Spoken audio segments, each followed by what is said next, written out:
Hello，大家好，我係盧博士，我係咬咬樂 Foodfeeder 嘅發明人。咁今日咧，我好開心咧，同大家分享一個更新嘅產品。而家我手上呢個係初生嬰兒奶瓶。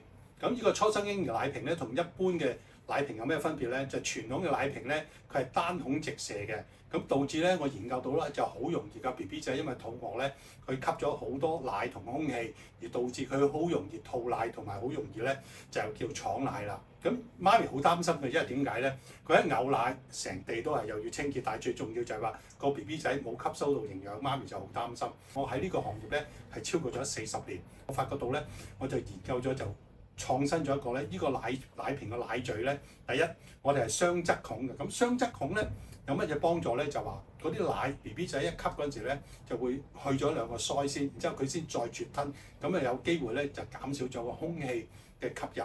咁佢咪去少咗去嘔奶咯。第二樣嘢，雙孔原則上係比單孔佢吸收嘅奶係快啲。咁佢好快飲完奶，佢咪好多時間去休息。咁媽咪咪可以好放心去多啲休息做自己樣嘢咧。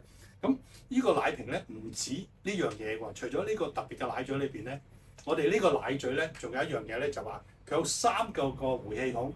通常一般係1個或者2個，我哋係做夠有3個嘅，係平均120度，所以咧任何情況之下咧，好容易啲空氣就回翻入去，咁個 BB 仔咧就容易去吸奶啦。嗱，第二咧，我同大家分享咧有一個新嘅科技。嗱，呢個咧就係話咧係攞咗諾貝爾獎嘅叫石墨烯 graphene， 我就利用咗佢咧就加咗入呢個保護套度。咁呢個保護套咧，當然咧你防撞防跌，咁你擺喺地下跌落地下度咧，佢都唔會破裂，好安全嘅，咁你咪放心咯。